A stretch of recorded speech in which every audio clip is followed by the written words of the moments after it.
racing right now. He's got traction, he's got everything outside of both of them! Maloney! Oh, he's taking Anderson! Anderson's up top here! Oh my god! Big crash! Oh my goodness, half the field's gonna get rolled! Second very close. These guys are want to make their way through the field very quickly. Oh, there we go! Oh no! That's massive! This is it! This is over! I can't believe this! Oh my god! God, what?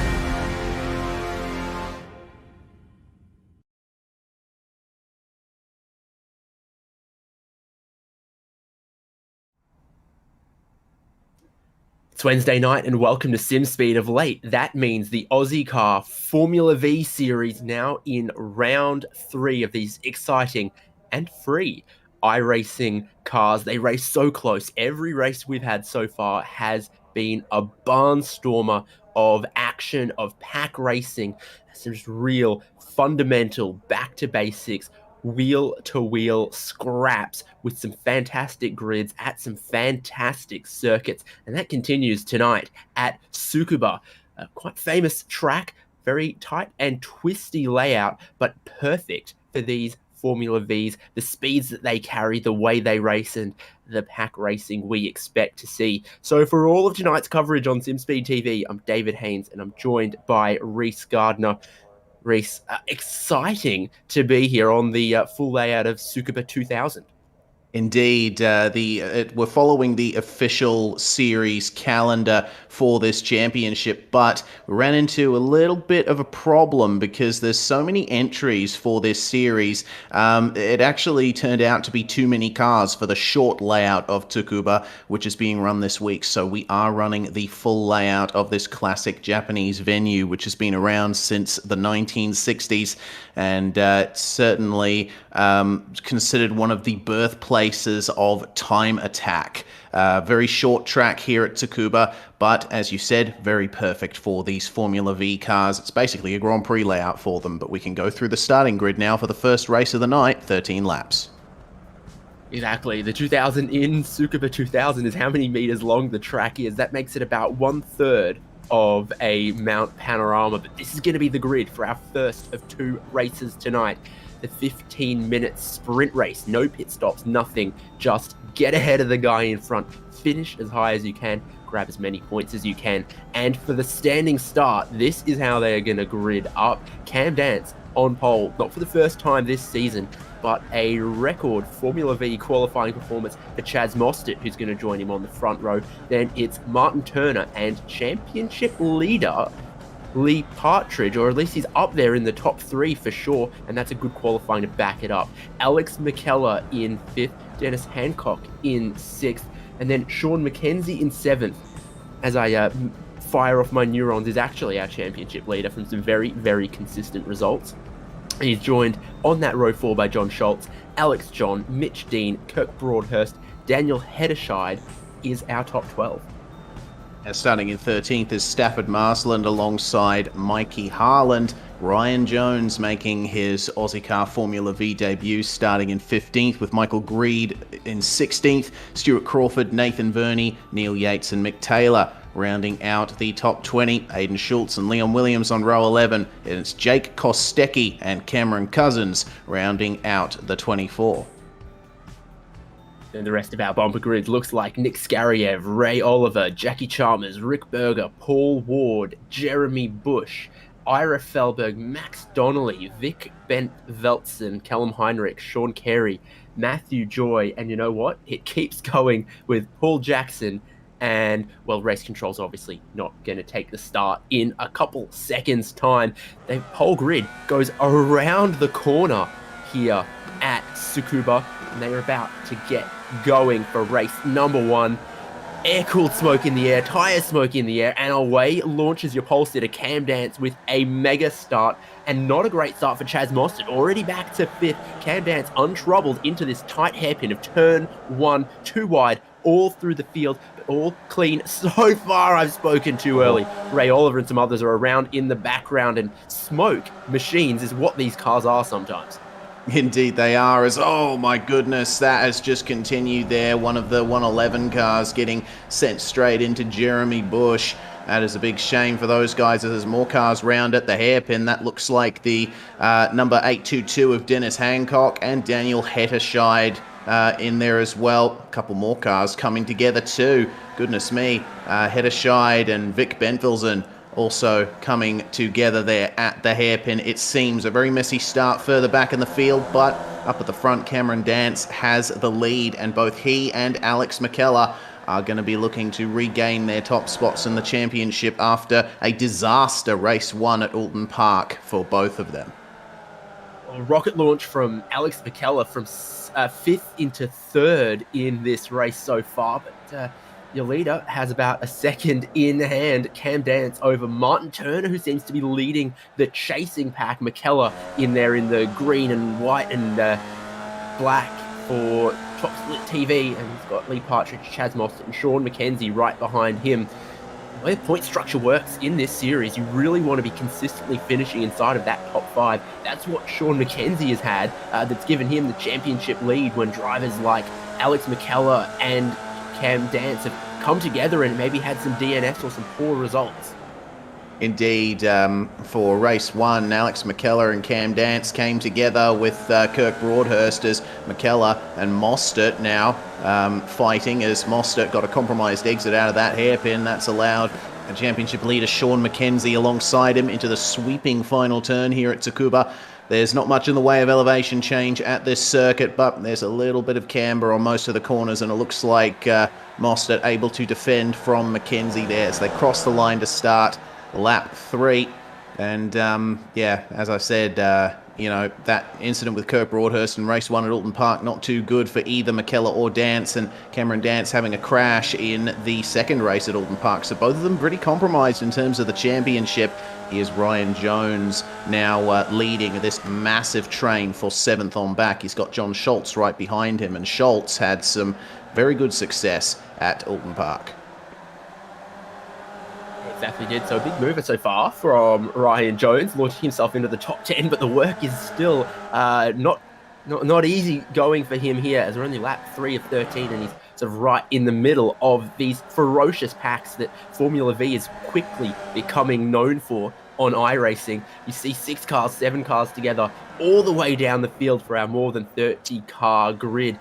And for the short, relatively simple on paper track that it is, Tsukuba has a little bit of intrigue, particularly I've been watching these different lines towards the hairpin of turn 1. Some will hang it out wide and turn in late, and some drivers really point towards the apex and brake, and that's what you're seeing Chaz Mostert and Sean I think that's Chaz Mostert there, yeah, trying to get down the inside of McKellar. Now side by side doesn't work, has to slip in right behind, but you saw him really point for that apex and break in a straight line heading towards it, diamonding off the entry, and that works for quite a lot of corners in this car, it seems. Yeah, and especially there at the right-hander.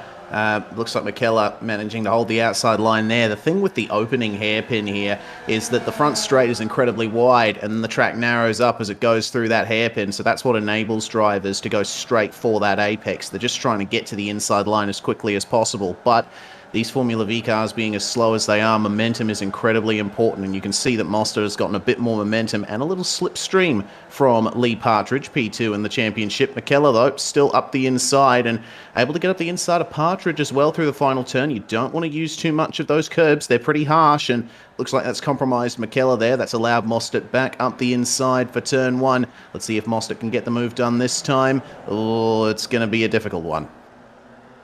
This is the kind of racing that they are known for, and Mostert again gets well down the inside, but really not able to cover any of the overlap. Tour de France cyclists start slipstreaming each other at about 30 kilometers an hour. These Formula V cars seem to start slipstreaming off each other and enjoying those pack benefits at about 80 kilometers an hour, which is very much at the low end for a racing car, but that's what keeps them so packed up tight together, racing so closely, even though they are comparatively slow racing cars. Here's the far hairpin, another time that McKellar can't get to the apex, can't carry the momentum that he wants. Again, off the exit, just manages to stay ahead of Chaz Mostert. So Dance and Martin Turner are really skipping away as the top 2, while these 3 make it 4 in a second, start to battle, and again, Lee Partridge wide, Alex McKellar down the inside, and Chaz Mostert doesn't know which way to pick and choose them. But I think if he stays in the slipstream of McKellar here, which he's doing down towards turn 1, he might be able to finish that move. Well, it looks like Partridge has gone very aggressively into turn 1. He's trying his best to hold the outside there, but Mostert just gets him in the mid-corner. Partridge, though, is going to have the inside for the next hairpin after they go through this little S-bend, and up the inside he goes. Again, a corner where you don't want to take too much of the curb, otherwise the car will spin around. I found that out the hard way this morning when doing the official races. But up the around the outside of Ryan Jones goes John Schultz, and up the inside for the following right-hander. So that is 7th position gained for Mr. Schultz. And on the subject of Turner and Dance, well, we saw that Dance got that great start as Jones goes back up the inside of Schultz there. Can Schultz carry the outside momentum? Looks like he might just be able to, but loses out to Alex John in the process, as there's some big racing there between Chaz Mostert and Lee Partridge just behind. God, there's so much going on, but I want to talk about the top 2. Martin Turner is on an absolute charge right now. He's completely eliminated that gap that Dance brought out at the start of the race, so it looks like it's going to be a head-to-head between them for the win in race 1.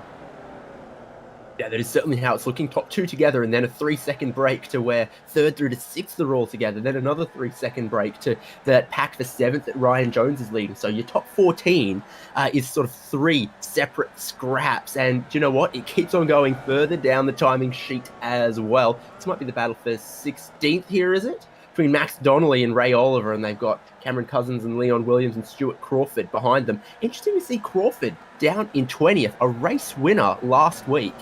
In 20th right now. Yeah, indeed. Might be one of those lap 1 victims. Yeah, perhaps. It just doesn't seem like he's found much in the way of good results so far here in the Formula V's. He did start in 17th as Chaz Mostert goes up the inside of Alex McKellar there, gets into 3rd place. So the battle for 3rd really on here. Yeah, there, poor Stuart Crawford. He had a great run at Alton Park, but he's not quite capitalised on it here at Tsukuba. Didn't quite get it done in qualifying, but we'll see how well he does if there's incidents ahead of him as we check out the battle for 3rd. Coming into the hairpin, Mostert now leading the charge for that one, and Alex McKellar will be looking to get him back pretty soon.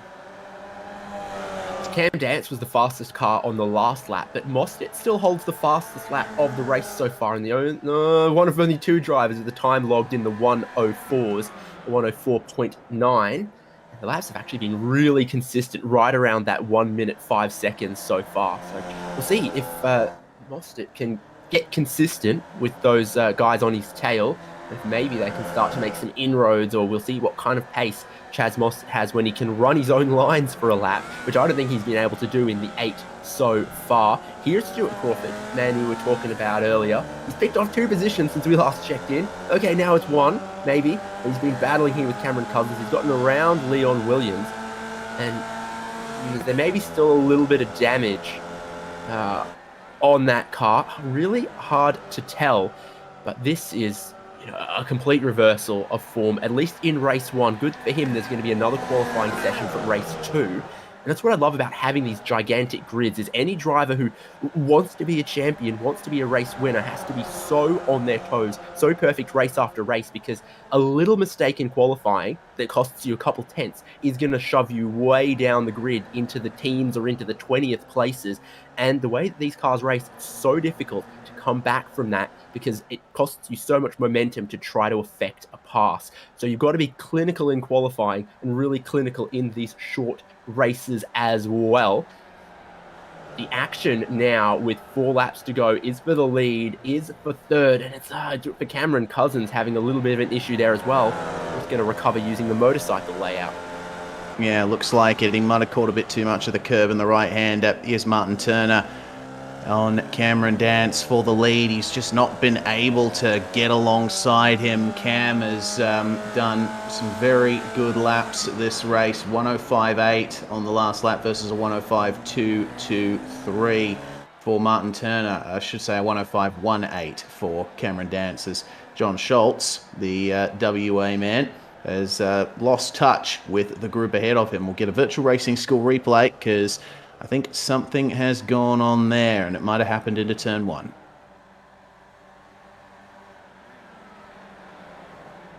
Here he is going for turn 1. Oh. Very easy off throttle to loop these cars around.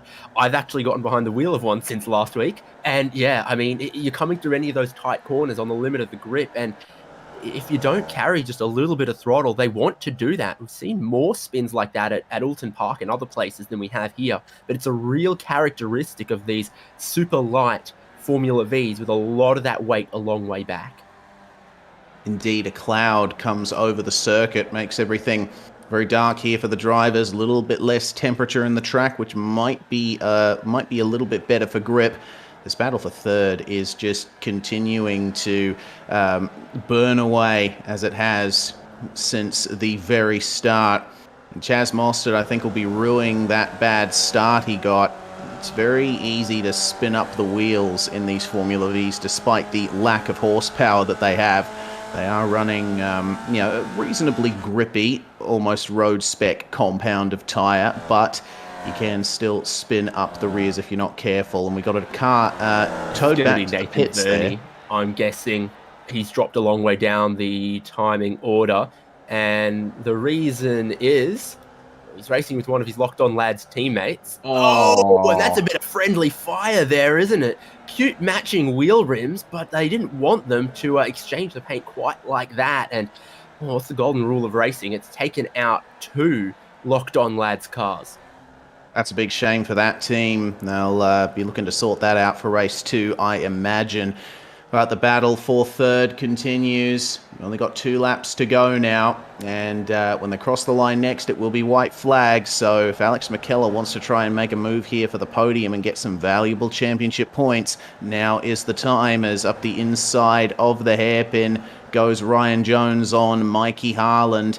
And this is a great battle for 7th as well. Jones has done very well to hold on to that 7th place. He's been attacked from all sides in his OZICAR Formula V debut, as looks like that might have been John Schultz turned around as Harland up the inside of Jones again at the hairpin. Jones is able to carry that momentum very nicely, but have a look at this on the upshift into 4th. Lee Partridge getting a slight run on Alex McKellar into the final turn, but he's not in a good position at the entry at least. He might be able to do the over-under into turn 1, but McKellar going defensive as it's white flag, and Chaz Mostert is home free there in 3rd place. Up goes Alex McKellar on the inside of Lee Partridge, trying to defend that position, and Partridge can't do much to work that one out.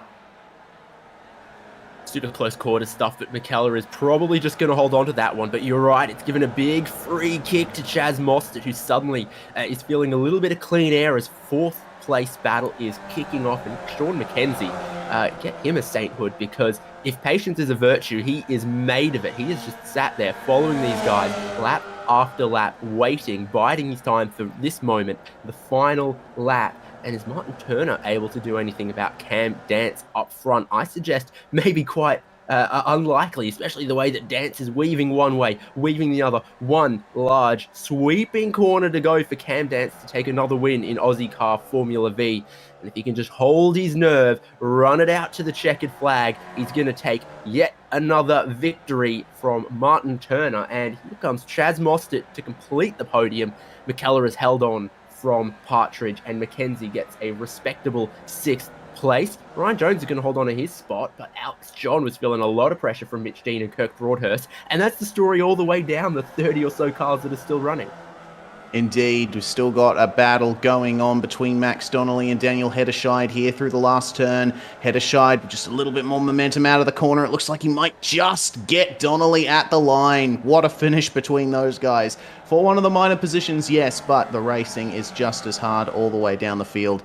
Got more cars coming across the line now. Cameron Cousins is going to come home there in 23rd place. Ira Felberg and Jeremy Bush deciding the position between them for positions just outside the top 30, and Nick Skariev taking 24th position there. So there are quite a few cars with issues at the end of it, but as Paul Ward comes across the line to complete all of the finishes, Man, what an incredible race that was. Tsukuba really turning it up here. I'm enjoying the racing that this track provides. Yeah, exactly. Let's look at them results from race 1 then. Just to cover again what we saw. Cam Dance converting pole position, and Martin Turner chasing him every step of the way, but just couldn't get that crucial leg up when he needed it. Second place, not bad at all though, and Chaz Moss, poor start from second all the way down 5th or 6th, does recover to a podium position there, which I'm sure is going to delight him with his best results so far in this championship. And actually a finish unlike some of the races last week as well, so that's always a positive as well. Alex McKellar then in 4th, just ahead of Lee Partridge and Sean McKenzie. Great little battle they had. Ryan Jones held on for 7th there, plus 8 positions from the starting grid in a very short race. And Mikey Harland in 8th, Alex John in 9th, Mitch Dean in 10th.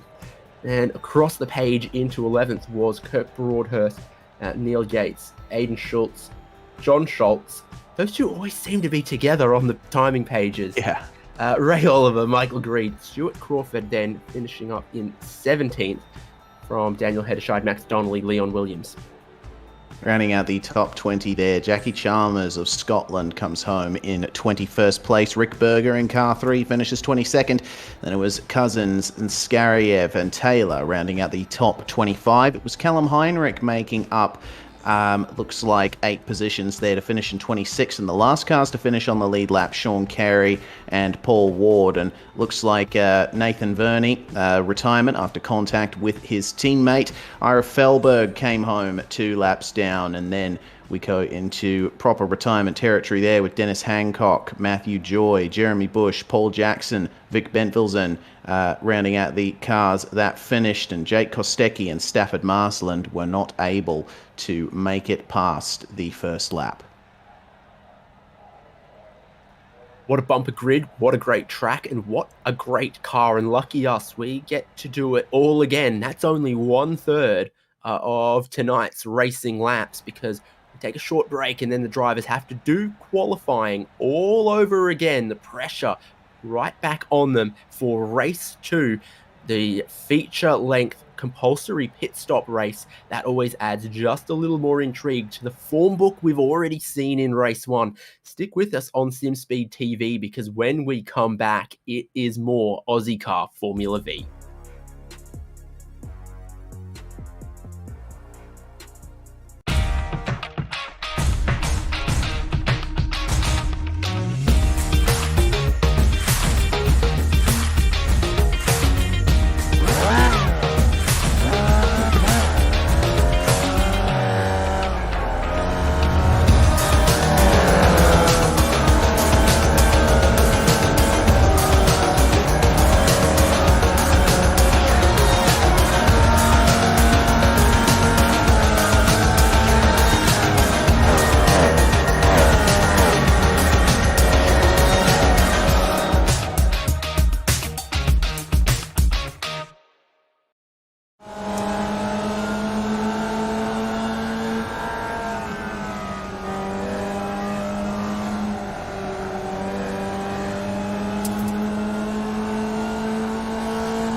Are you new to sim racing, or maybe a veteran struggling to reach the next level?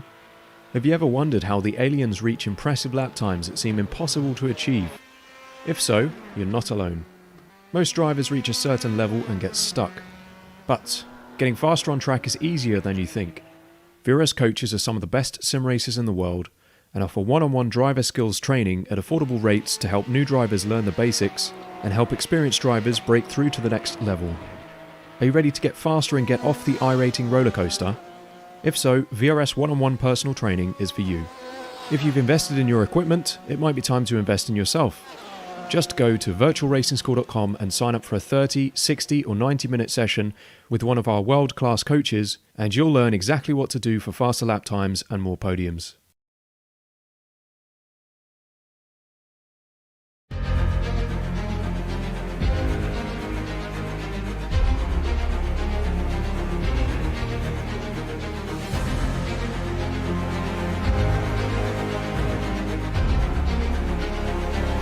This is fantastic. This is GT racing right now. He's got traction. He's got everything outside. Both of them. Maloney. Oh, he's taking Anderson. Anderson's up top. Oh my God. Oh, big crash. Oh my goodness. Half the field's going to get rolled. Second very close. These guys are going to want to make their way through the field very quickly. Oh, there we go. Oh no. That's massive. This is it. This is over. I can't believe this. Oh my God. God, what?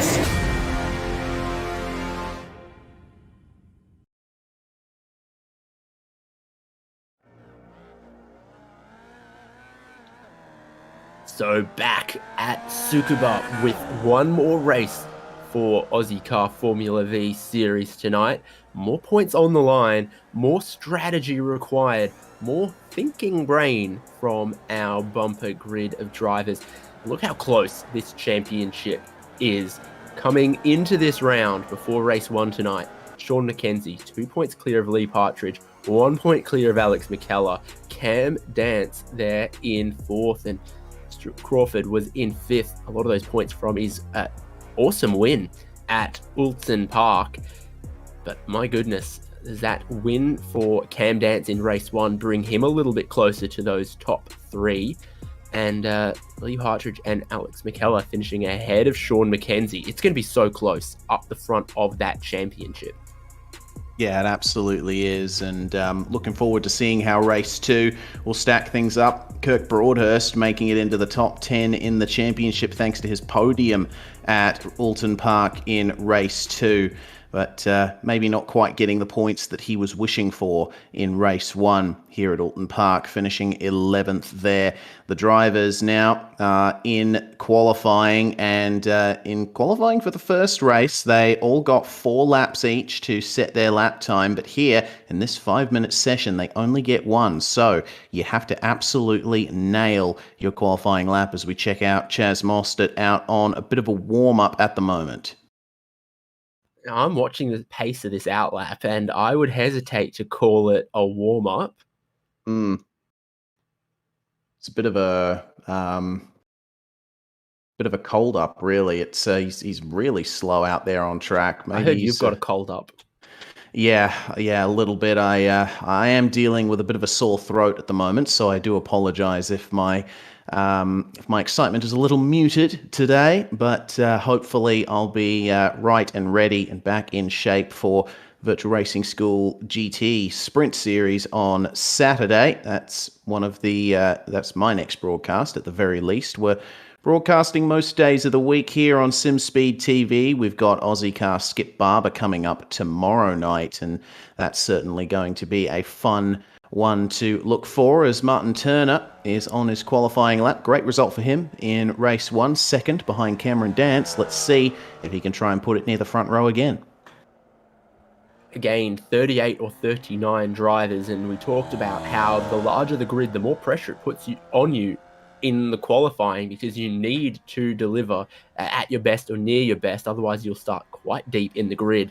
It'll sneak up on you real quick with how close the times can be in this car, and then you make it a one-shot hot lap, almost shootout style qualifying, and that can really jumble up the grid potentially for this race too. Martin Turner's time will go to the top for the moment as more of them start to trickle in, and I wonder who could be a surprise package in this. Cam Dance looking to clean sweep the poles. What has he got on his flying lap. Oh, Here. there He's we got a go. 104.9. That's going to send him to the top. First 104 we've seen, but there's still some drivers out there. Chaz Mostert, one of them, who could displace him. I don't see Alex McKellar on the timesheet yet either. Yes, I do. Forgive me. There's still a couple drivers out there, though, that you think could challenge a 104. Chaz Mostert to the line. A 104. Oh, is it? It is Yep. a 104 777 to put himself 2/10 clear. Where on earth do you find 2/10 around this track? Looking at fellow Gold Coast resident Jake Kostecki, and I don't think that 111 is quite the lap time he was hoping for. Has it been a problem for John Schultz? Yeah, seems so. Looks like no time for Hims and no time for Kostecki either. So there's a few drivers here that have yet to actually set a time. Lee Partridge hasn't come out to set a lap time yet, and I highly doubt that he will be able to set a time, considering we've got a lap time to go in this session. So it looks to me like that is the grid pretty much settled here for race 2 here at Alton Park. Sorry, at Tsukuba Circuit. This cold is really getting to me, but we've got the grid here, David, for race 2. Yeah, indeed we do. So no qualifying time from Cameron Cousins, John Schultz, Paul Jackson, Jake Kostecki, or Lee Partridge. Those are actually some big names there. They're going to start in the 30s right the way at the back of this grid. But the drivers who are going to start at the pointy end are first OZICAR pole for Chaz Mostert. And he has shown Cam Dance how to do an outlap, how to do a flying lap. And that is the fastest lap time I have seen here all day to take pole position there. And then the row behind is going to be Martin Turner, Mitch Dean, Alex John, and Sean McKenzie, just always there and thereabouts in the top 10. He's going to start well again, and he's going to have Alex McKellar, Dennis Hancock, Daniel Hederscheid, Ryan Jones a little bit further up the grid, Mikey Harland, and Stafford Marsland for the top 12. Ray Oliver is going to start lucky 13th alongside Nick Scarrier. It's a good qualifying performance there from Nicholas. Kirk Broadhurst starts in 15th. Jackie Chalmers in 16th. And row 9 taken up by Nathan Verney and Vic Bentvelsen. Moving swiftly along, it's Theo Taylor and Aidan Schultz on row 10. Starting in 21st is Stuart Crawford alongside Callum Heinrich with Ira Felberg and Mick Taylor rounding out the top 24 cars. And only 7 more drivers there. 6 more, setting times with Williams, Berger, Ward, Carey, Joy, and Bush rounding out all of the cars that set times. The top 30 all committing in that session. But here we've got all the drivers that haven't set qualifying times. Schultz, Donnelly, Partridge, Kostecki, Yates, Cousins, and then Paul Jackson and Michael Greed on the very last row, with race control, of course, staying in the pits and making sure that everyone is racing as cleanly as possible. So that might be them up there. Yeah, might be indeed. They've just decided to leave the car in the pits and just get themselves up into the box. They've got a very good view of the entire circuit here at Tsukuba, but the start is going to be very important here for Chaz Mostert. He got to a very sluggish getaway in race 1, so now that he's on pole on the clean side of the grid, he'll want to absolutely nail it. Yep, precisely. Look at that field just snaking all the way around the final corner. Only your top 10 or 15 or so actually start in a straight line for the rest of the 30 cars. This is their view of the starting grid, how they see the green lights. A miracle only the racing gods know, but right up the back is Michael Greed, and it's only up from there, from 38. 5-second warning.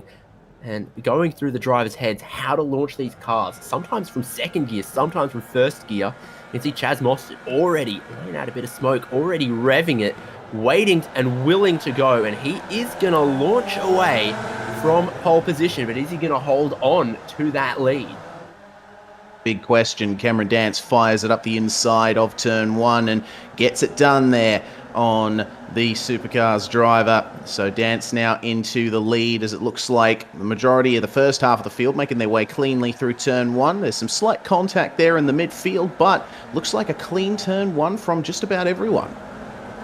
Yeah, and this isn't catastrophe for Chaz Mostert. He's right where he would want to be, honestly, following in the slipstream of Cam Dance, hoping that they can start to shake more of the cars behind. And then, of course, you've got to look to pit lane at the end of this lap. When are our drivers going to make their compulsory pit stop? Somewhere between lap 2 and 25.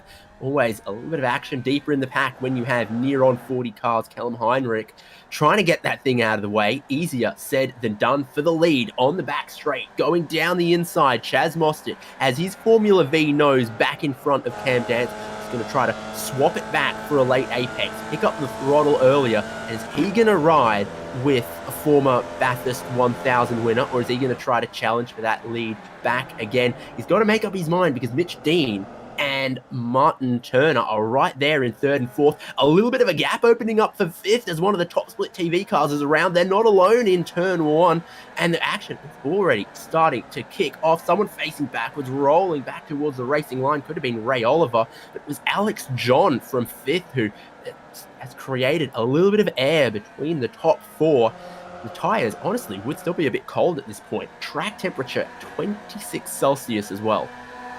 Yes, indeed. It's very early in the morning here in Sim. It's 6:45 in Sim time. So Alex John, I think, is going to be ruining that particular mistake. He was joined by Stafford Marsland in the grass on the outside of turn one. That battle for the top four is they're streaking away from the rest of the pack and putting some pressure on the teammate there, Martin Turner, on Mitch Dean. And Mitch has had a really good start. He did well in qualifying to get into fourth. Martin Turner losing a position off the line, but there they go into turn one, as close as they'll ever be. And Daniel Hederscheid making his way up into seventh and battling with championship leader coming into this round, Sean McKenzie, as Alex John decides it's time to go for his mandatory pit stop as Kostecki spins in the middle of turn one and manages to get back onto the racing line. Oh, goodness. Just in time there to avoid the oncoming pack of cars. That was a couple of positions lost there, but it didn't look like any damage, and he'll be able to pick himself up, dust himself off, and keep going because there is plenty of laps still in this one. Some other drivers coming through pit lane, and they've got to change the two front tyres. If you had a good look, there's 4 conventional lug nuts on each of those wheels, and you don't get a particularly flash Formula V pit crew, so it takes about 20 seconds or so to get that done. Mikey Harland is not where he would want to be. That's about where the shortcut joins back around, and we're going to get our first virtual racing school replay of the feature race. These cars always race so close together, and this is going to give us an idea of how that ended up happening potentially. Here's Ryan Jones. He looks one way. He's looking for the inside. Is there a Formula V width there? No, not really. And I think driver in front might have just plucked for fourth gear while Ryan was holding it flat in third. Yeah, and Jones there just moving across there to try and go to the outside, but his nose was right in the rear of Mikey Harlan, so I think Mike's not going to be too happy with that particular maneuver. The top four, meanwhile, making their way through the hairpin. Now, in terms of pit strategy, this is going to be interesting because we've had two very varying strategies at the first 2 rounds of the season. At Laguna Seca, it was pitting later that got you the best times. But at Alton Park, drivers that pitted later were able to get themselves in. Pitting earlier, sorry, I keep getting myself confused there. Later at Laguna Seca, earlier at Alton Park. What's it going to be at Tsukuba? It all kind of depends on what the leaders are doing. You remember we had these crazy battles trying to pass each other every lap, every corner at the front pack. And that's where pitting early, having some clean air, you could run reliably faster than what the leaders were doing. But you watch the top 4 right now, Chaz Mostert has basically led every lap. Cam Dance just following him, Mitch Dean just following him. This is very un-Formula V from our top four at the moment, but I'd suggest it's because they've got their thinking caps on right now. Mostert's doing some decent pace, so everyone else is willing to just ride with him for the moment and keep collecting their coffee stamps, and then they can redeem it for a podium at the end. Indeed, that's the idea. The things seem to have calmed down a bit after, some of the carnage that we've seen at Laguna Seca and Alton Park. Mostert going into third into the final turn just to get a little bit of extra momentum through the corner, and then up into fourth over the exit curb as they come across the line. So still looking reasonably calm for Formula V standards, at least here in the top four, as Turner continues to harass the back of Mitch Dean. And these two guys would certainly like to get a team 1-2 as Sean Carey lets them go on the inside of the hairpin. And Carey not in the best position there at the moment. He is now a lap down, and wow, he's having to let the battle for fifth onwards go as well. Slightly compromised Daniel Hederscheid and Sean McKenzie there. Yes, we'll see what the lap times end up looking like for some of these guys, but for the leaders, it's looking sweet. They are half a second a lap faster than Alex McKellar in fifth last time around.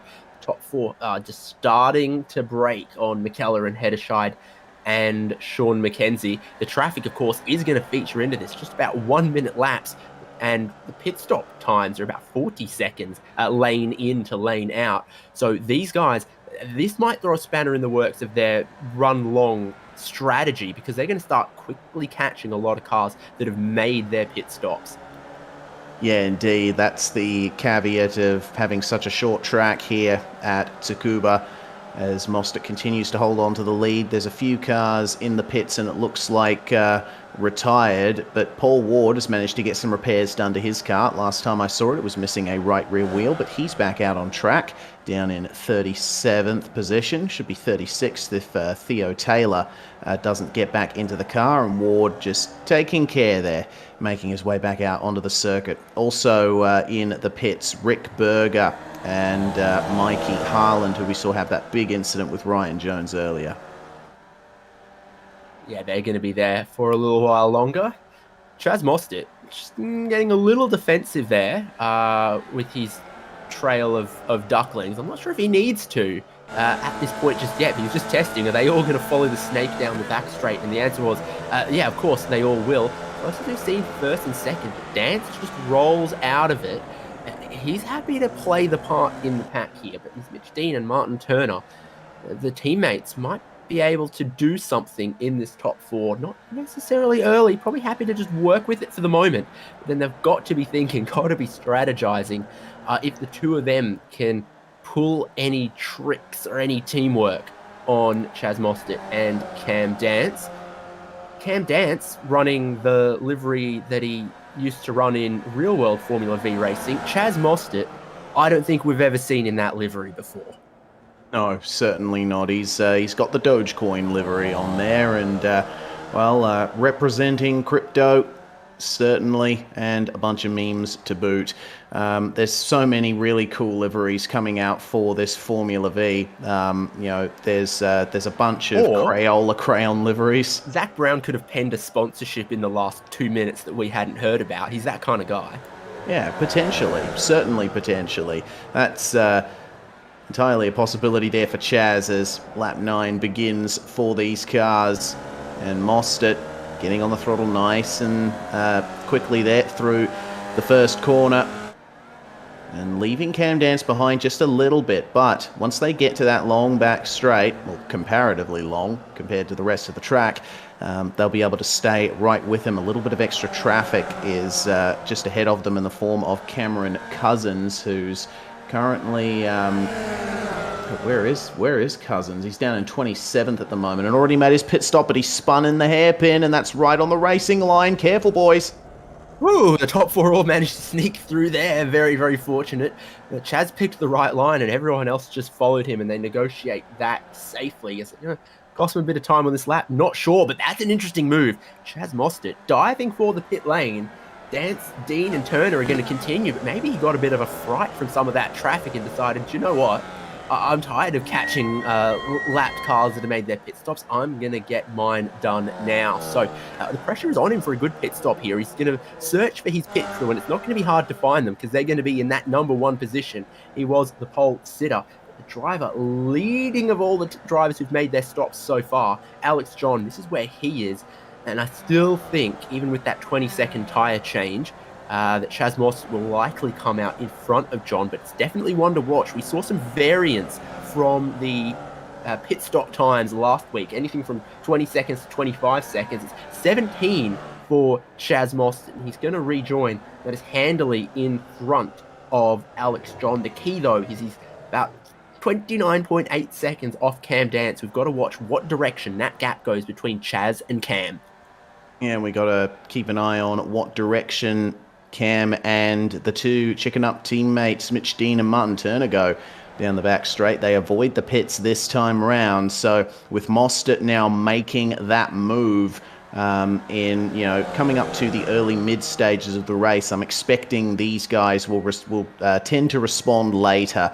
They'll try and pit as late as they possibly can. You can pit any time between the end of the first lap and the start of the last lap. Daniel Hetterscheid making his way into the pits. He's got one of the locked-on cars in there with him. No, sorry, that's Leon Williams in the 198 in the K Club number 198. He's out of the pits. Chaz Mostert now making his way across the line, so that's what the gap is like there. Mostert making his way up into 14th position now, having completed his stop. The car's always a little funny after that pit stop, changing just the front tyres. He didn't really trouble the apex at turn one, but the car was smooth and in control, and that's critical. The cars he's going to start catching here, though, is Jackson and Jackie Chalmers and some others. It's a lot pointier to the apex. Is he going to get held up? Not necessarily blue flags involved here. Cam Dance is going for the pit lane as well, though, which is an interesting mid-race pit stop. Mostert held up a little bit there. There's no damage on his car. He continues, so this has got to be a great stop from Cam Dance. Mitch Dean and Martin Turner are now going to carry on the teammates together into the lead. This is what it looked like from the Mozzie Mobile. Let's see how he dealt with this traffic. Yeah, thought he'd go for the racing line there into the hairpin, but the car lifting off there in the midst of the braking zone just let him go up the inside. Hasn't helped Chaz Mostert because Cam Dance has resumed the race about 2 seconds in front of him. So Dance will still be going through that cold tyre warm-up phase, but just a little bit of traffic on that key outlap and flying lap for Mostert obviously cost him 2 seconds somewhere because the pit lane times were identical, but Dance was obviously faster on the in-lap. Yeah, looks like it as Mostert makes his way past the lap cars of Paul Jackson and Leon Williams in good order. Now he can resume the rhythm and hope that Dance gets held up by Jackie Chalmers and Mikey Harland coming into the final corner. There's so many cars out on track at the moment, and it's hard to tell, which cars are in leading positions and which ones aren't. But Cameron Dance and Mr. Chaz Mostert are battling for what is the effective race lead at the moment, and that might change depending on what the Chicken Up cars do of Dean and Turner. They're continuing to run in flying formation in the lead. Yeah, 27.5 seconds from Dance to Mitch Dean. So that is our new benchmark of how far ahead are those guys who haven't pitted and what kind of pace are our pit stoppers here of Chaz Mostert and Cam Dance doing. Chaz got a bit of clean air in front of him for the moment now to really put his head down. And we saw in race one, we've seen in qualifying that he can really extract the maximum pace of these cars, but maybe struggling a little bit through the traffic. And maybe some of that traffic was a little unpredictable. Dance is in the same problem, though, where the racecraft has really got to come to the fore now, not just the one lap pace. Yes, indeed.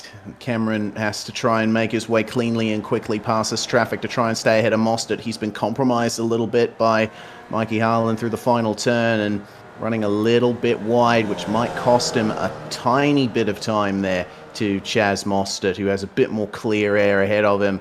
And still behind Haaland through the first turn is Cameron Dance, but getting a slight run there out of the hairpin. Will Haaland let him by here at the hairpin? Remember, Haaland is battling for position there with Jackie Chalmers.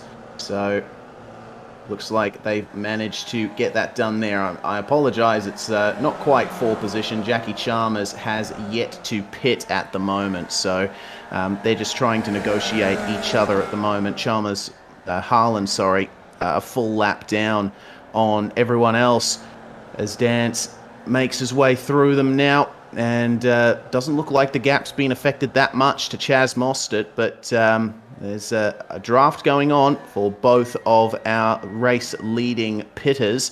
Hayden Schultz now making his way into the pits there from 8th position. I think he came in from 6th there as well, but most of the field have now made their pit stops. We're really only down to about 10 or 12 who haven't stopped. Some were forced too early by a bit of damage, but then we've seen some strategy plays from others, not the least of them Alex John and Cam Dance and Chaz Mostert.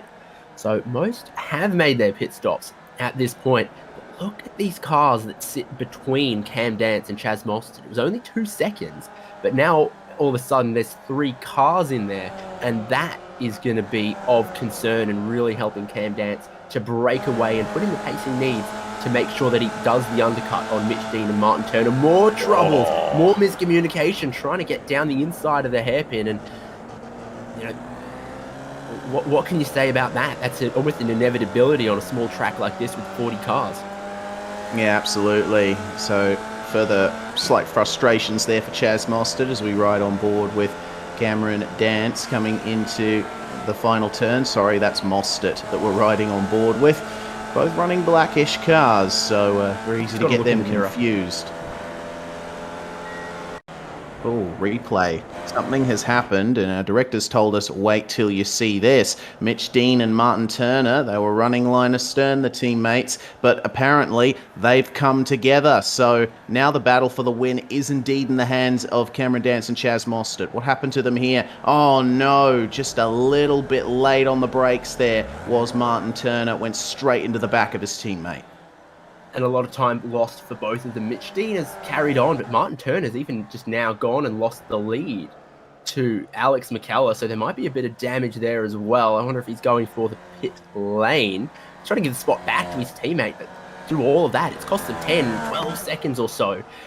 Cam Dance was 27 seconds off the lead. He's now 22 seconds off the lead of Alex McCullough. That is looking real slam dunk if Dance can just keep the pace up. What is it? Are teammates magnetized to each other in these cars in this series? Yeah, it seems that way, certainly. We saw the locked-on lads coming together in race 1 and now checking up in race 2. So I think there's going to be some interesting team debriefs after this particular race. But we continue to check out this battle for the lead as Mostert now continuing to chase down Dance here. And comparing lap times, well, Cameron Dance was the fastest car on track last time by, and he set the fastest lap of the race so far, a 104.93. That's some fantastic pace there from Dance, and all Mostert can do here is try and get into the draft of the lapped car of series administrator Ira Felberg just up ahead and see if he can get a little bit of extra pace.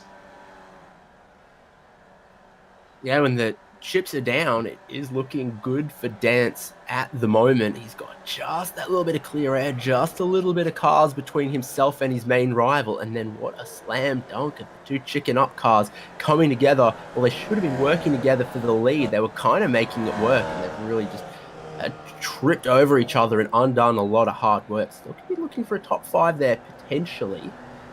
Chaz Mostert has struck back a little bit with his fastest lap of the race on this lap. Still a 10th away from stealing the fastest lap of the race overall from Cam Dance, but he's set his personal best and taken a chunk of time back out of Dance. This is going to be sort of the ebb and flow through the traffic, you've got to imagine, and Mostert has been having a bit of a rough rub of it at some points for sure.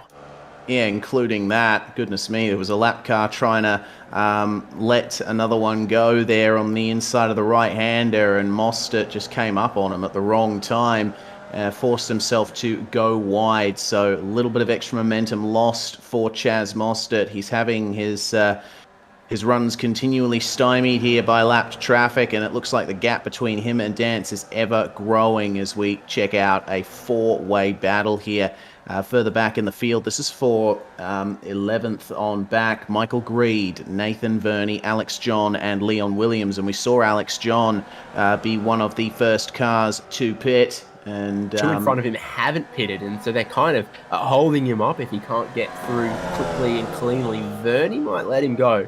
Greed, I'm not sure if that's gonna happen. So for Alex John, that early pit stop, now he's back in that traffic phase, having avoided it for the first 10, 12 laps or so. Now he's right back into it, potentially costing him time. Of all the cars that have pitted, Alex John is 4th at the moment, so this could be very, very important, the kind of lap times he can do for the next 5 or so around the traffic here. Time is starting to run out with just 9 to go. The top 5 cars haven't cleared their compulsory pit stops yet.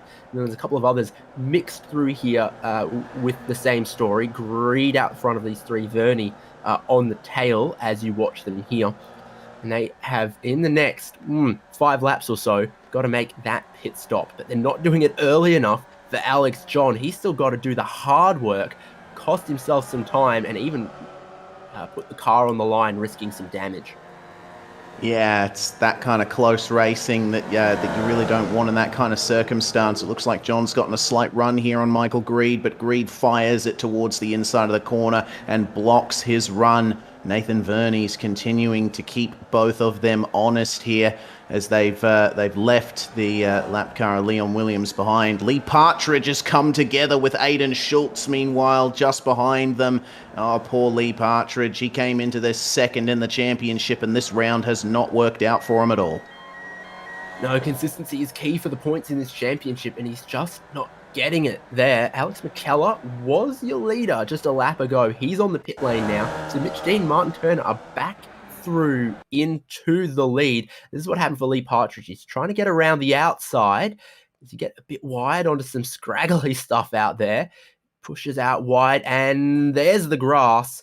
And then the lane almost closes in front of him as well. 3 wide, so tough. You mentioned how much the track narrows up through turn 1. Yeah, indeed, and that's the main pitfall of it. McKellar has made it out of the pits, and he's come out alongside Daniel Hederscheid, who promptly spins on the outside line of the first turn.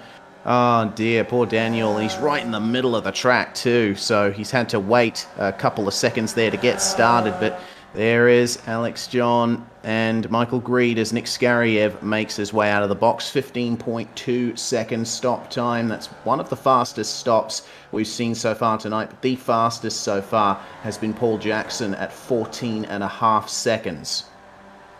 If Chaz is the Mozzie, then Skariev is the Bumblebee. See who else we have in our Aussie car Formula Vee grid. Yeah, there's more pit stops. Continue to go through. We get a more clear picture of who's battling for the win, who's battling for the podium, who's battling for the top 10. We know who's battling for the win. This is the gap, really. Dance to Mostert. 2.3 seconds, and with only 6 laps to go, Mostert's really going to struggle to claw that gap back, particularly now they've worked through a lot of the traffic. No traffic for Mostert, but also not a lot of traffic for Dance either. And in clear air, there was only 2-3 of a second difference between them in qualifying. Race pace, even less. Yeah, Cameron Dance was the fastest car on track again on the last lap, 105.112. Chaz Mostert, 105.141. So there's barely anything between our two effective race leaders at the moment.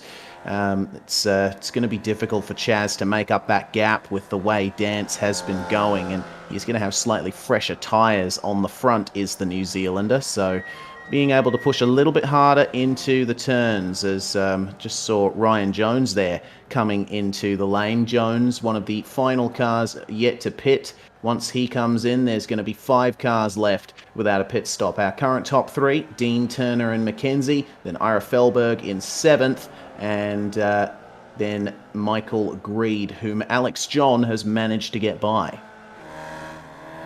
Yeah, indeed. Cold tyres is a problem for Scariev, and there comes Partridge and one of the cars around the outside of him there. These hairpins actually do prove a little tricky for the Formula V. You've got to really pick up the throttle, at least a little bit of it early, to prevent the car from over-rotating. New personal best lap from Chaz Mostert. Gets him into the 104. Still doesn't quite match what Cam Dance laid down earlier with the 104.930, but it will help him claw back just a little bit of that gap, and he needs to get within a second with about 2 laps to go. Otherwise, it's going to be out of his hands. Here's more pit callers. Martin Turner, Sean McKenzie. Mitch Dean curiously stays out, so they're trying to keep the chicken up cars apart now, potentially. One of them is making their pit stop, and the other's going to have to stop in the next 2 laps or so. This moves Cam Dance back up into 2nd overall. Chaz Mostert into 3rd overall, as they exactly trade lap times between our 2 key rivals in this race so far. Indeed, and Alex McKellar getting by Sean McKenzie as well for 6th place. So McKenzie, I think they're just making his way through the pits. Curiously, I didn't see him stop, did McKenzie, so I'm not too sure. Oh, it looks like he did stop. I must have missed that. But yeah, either way, that's his pit stop completed.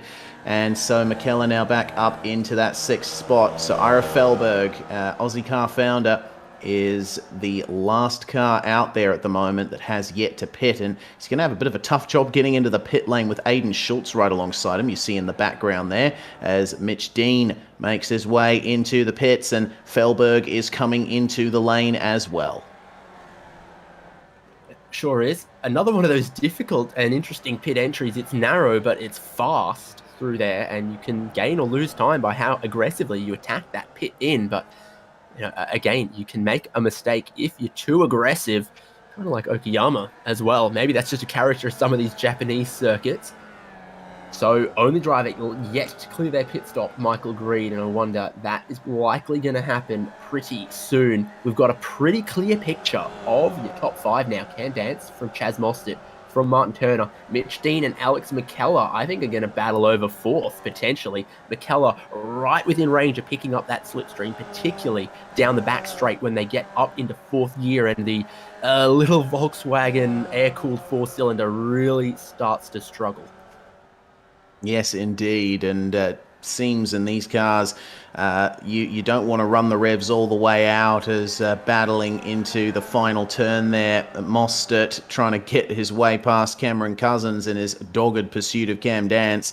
Yeah, about 3 lights up on the dash is what you got to do, as that's a problem for Stafford Marsland there. It looks like a spin out of the left-hand hairpin in the middle of the lap, so that's not going to work out too well for him. Alex John and Sean McKenzie. It looks like McKenzie's managed to make his way back past Alex John there. And so the number 77 has got it all to play for here in the last couple of laps. McKenzie's run a little bit wide there through the second part of the first hairpin, and John has a little run on him now, coming up to the left-hander. Is he brave enough to go up the inside? No. The natural racing line means McKenzie goes straight to the inside of the turn, and there's nowhere for Alex to go.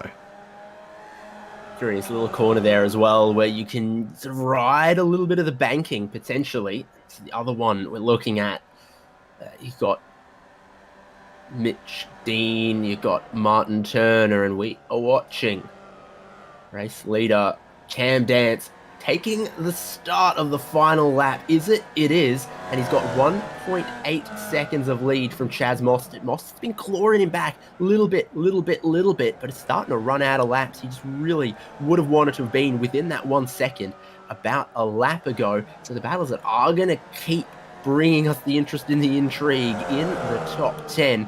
Here, John and McKenzie, where John has managed to get back past different lines into turn 1.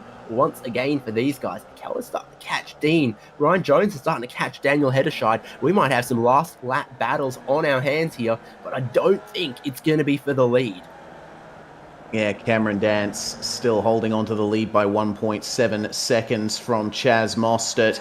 And as they've only got one turn to go here, it looks like Cameron Dance has it, and Mostert was able to battle really hard to get that gap down, but that traffic he encountered after his pit stop, it just wasn't enough.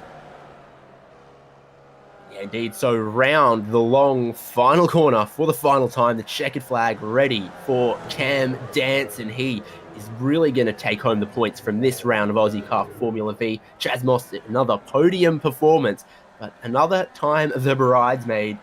And Martin Turner's going to grab third, but look at this side-by-side between Mackenzie and Hetterscheid.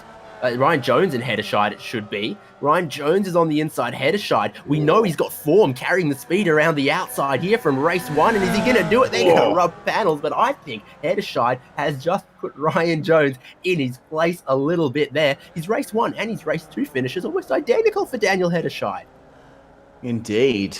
Still a top 10 there for both of them, which they can certainly be proud of. Nick Skariev and the Buzzing Hornet paint job making his way across the line there, and that is going to be 15th place there for Nick, losing one position off the start, but as more drivers come across the line, Max Donnelly is going to beat Michael Greed, the last car to take a pit stop there.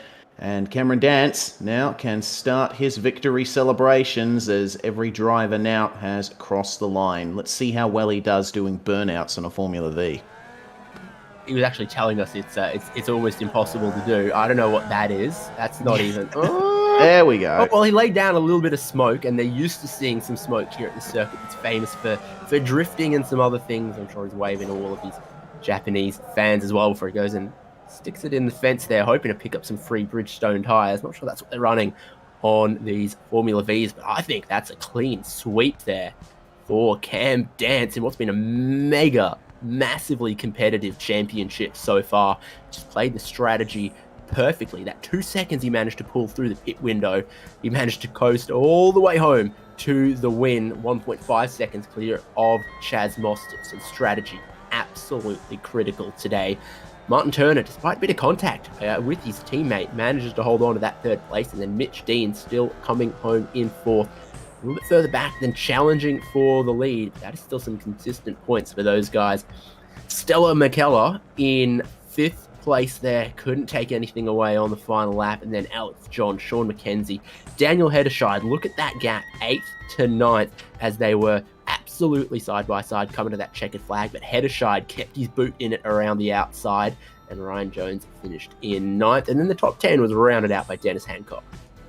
It's another 11th place finish for the 202 of Kirk Broadhurst. Stuart Crawford coming home in 12th. That's a good improvement on his finish in race 1 and making up 9 positions too. Good stuff. Lee Partridge, though, with 20 positions gained there, finishing in 13th. John Schultz and Nick Skariev running at the top 15 there with Ara Felberg, Stafford Marsland, Vic Bentelsen, Paul Jackson and Ray Oliver rounding out our top 20.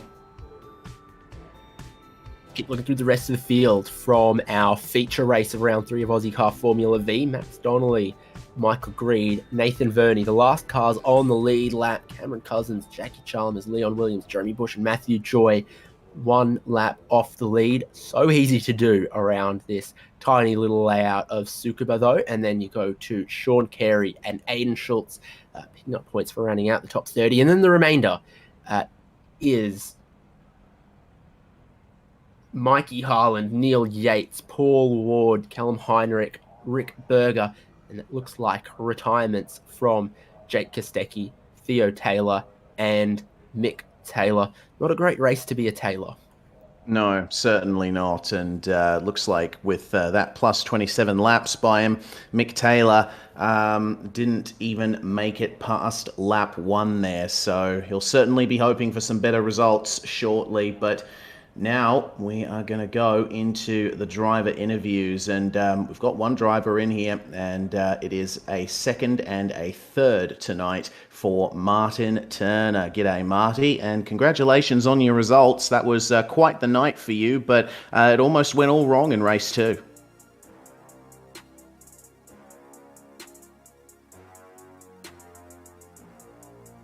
Unfortunately, we don't seem to have Martin Turner at the moment. We'll give him a little couple of moments to get some stuff sorted on his end. But David, it looks like we got our round winner in the box. Yeah, Cam, not the perfect races in earlier rounds, but at Tsukuba, you haven't come to play. Yeah, it was a really, really good round. I mean, 2 wins in a row and plus the 2-point bonus in race 1 as well for 0 incidents. So I'll take that. A little bit gutted that I didn't get the bonus in the second race, but it is what it is. And a little bit of a recovery to help the championship. Wheel to wheel and pack racing with Chaz Mostert for quite a couple of those laps there. But in race 2, it just seemed like it was that difference on the pit lane and through the traffic that got you the win. Do you know if you did anything different to Chaz on the pit entry, on the pit exit, or did he just catch an unlucky break with some of the cars that hadn't made their stop? Yeah, I'm not sure if I had a slightly better stop or whether Mozzie had a slightly worse stop or whether we just got caught up by traffic at different times and I ended up winning out there. But it is what it is. It's one of those things about this track. It was a little bit hit and miss as to what was going to happen in the traffic department and what the pit strategy was going to be. I saw he pitted and decided to stay up for a little bit longer than he did. I was contemplating going as long as the likes of Alex and that did, but in the end, the strategy that we ran ended up winning. And often in this format with the compulsory pit stop and the tyre change, we have seen the best strategy on paper is to go really, really deep into the race. But I got to imagine by the middle point of the race, you're starting to come up on a lot of traffic and your mind starts thinking, what's the effect of the big grid, nearly 40 cars, on your pit strategy? Yeah, it's a really, really big factor. I mean, we're not really used to these sort of big grids in OZICAR, so pit strategy's gone from being one specific kind where everybody sort of does their own thing to everybody suddenly trying to go as long as they possibly can or go a little bit shorter and try and work the traffic around their pit strategy so they don't get held up too much. And we're kind of seeing that at the moment in all these different tracks where traffic seems to be the big impact, especially at the larger tracks where also you don't want to lose the draft either. So it's going to be really, really interesting to see what happens next week at Okayama and the rest of the season as well. Tonight's wins, you're clawing your way back towards the top of the championship right on time. Half of the season done, still half of it to go. Who are you going to thank? Shout out to all the boys at TechSense, Fitztime Motorsport, our partners, TechSense, Renvell, Demon Tweaks, Fight CRC, Majors Garage, Sim3D, you guys for the awesome broadcast, Ira for the awesome series, Mozzie and the boys for the awesome battling all night long, and we'll look forward to Okayama. I look forward to it as well, next Wednesday night here on SimSpeed. That's Cameron Dance there. Double race win here tonight, and for the first time here on SimSpeed TV, we're honoured to be joined here by Chaz Mostert. Chaz, it was a double podium for you tonight, a third and a second. Congratulations on that. Certainly a fantastic improvement from your debut last round at Alton Park, but it didn't come easy for you. Let's talk about race 1 first. What happened at that start? Yeah, hey guys, thanks for having me. I think I learned a lot tonight. I learned a lot last week with not having many of the buttons set up for pit stops and all that kind of stuff and taking 4 wheels. But tonight was just simply starting to try and get used to the clutch with this V and just didn't quite slot second. So went back in the first race. But you fought back really well there. How important is the draft here at Tsukuba? Because, it's generally a circuit with a low average speed, but you still got plenty of opportunities to get into the slipstream of the cars in front. You really see it everywhere in the V. I think, practice gives you a bit of a dull read because you're running around and the lap times are super quick, and then you come into qualifying and your reference lap is not quite the same. But yeah, the racing's really good in these Vs. I think you can be first, and by the end of the straight, you could probably come out the other side third. So it's great racing, but yeah, rewards the guy tucking behind, and that's what kind of happened in the second race tonight. Yeah, there was quite a bit of traffic for you in race 2, and we talked a bit about that with Cam just before. A big grid on a small track, so traffic really defined the night. It was interesting for me. I mean, I've never really been in a situation in the iRacing world yet to be fighting for the win, and I thought, well, normally you want to be the first guy to blink and probably blink too early, come in the pits and come out, and just a couple of laps there with a little bit of bad traffic and dodging a couple of spinners and stuff like that just really opened the gap up to let Cam get over top of me. But, to Cameron Dance's credit. He's one hell of a driver on this sim, and I'm just glad to slowly reel him in towards the end of that race, and hopefully try and make it a bit interesting for the telecast. Well, speaking of reeling him in, now that you have proved that you can compete right up the top in this series, do you think that you can fight for the championship? I don't know. I don't even know what round we're in or how long the championship is, to be completely honest. At the moment, I'm just we're in a bit of a 3-day lockdown back home, so just enjoying my sim racing, and we'll just see what we can do. Obviously, real life stuff takes priority than this sim world. Of course. Well, we certainly hope that you can join us here at SimSpeed TV for more races coming up to the rest of this season. Before we let you go, Chaz, anyone that you'd like to thank or give a shout out to? Yeah, I'd just like to give Cam Dance a big thanks for a good race and something to chase for the night. It was enjoyable. So, yeah, thanks to the whole OZICAR series. It's been a lot of fun. That's Chaz Mostert there, double podium here tonight, and certainly proving that he can compete with the best here on the sim. Of course, I think that's a given considering his real-life success. Final interview of the night, David. We'll see if we have Martin Turner with us. Yeah, Marty, right off the bat, do you have a copy?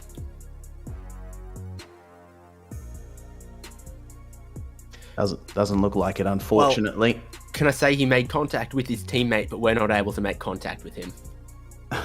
Of course. It's a bit savage, but some good results overall from those guys right up the pointy end, getting the podiums.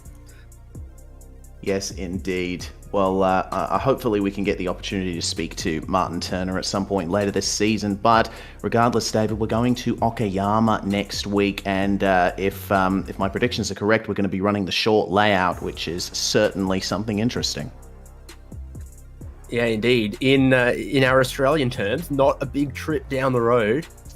Staying in Japan to go to the next round of OZICAR Formula Vee Series at Okayama, which I do hear ought to be on the short circuit of Okayama, giving us a lot of the same action, a lot of the same style of racing that we have seen here at Tsukuba. And of course, it'll be the same race format, the same cars, and therefore the same time here on SimSpeed TV. We hope you will join us as V keeps delivering for the Australian sim racing community and this great Aussie car league. It's another big grid. You can guarantee it'll be another bumper action-packed broadcast. But that's going to be all from this week on SimSpeed TV. Your producer's been Jay Kennedy, I've been David Haynes, and I have had Reese Gardner alongside me. We will look forward to seeing you all same time here on SimSpeed next week for OZICAR Formula Vee, Wednesday night, 7:30 p.m. Australian Eastern Standard Time. But tune in tomorrow as well for OZICAR Skip Barber, because that is going to be great as well. See you tomorrow night. See you next week. Thanks for joining us on SimSpeed.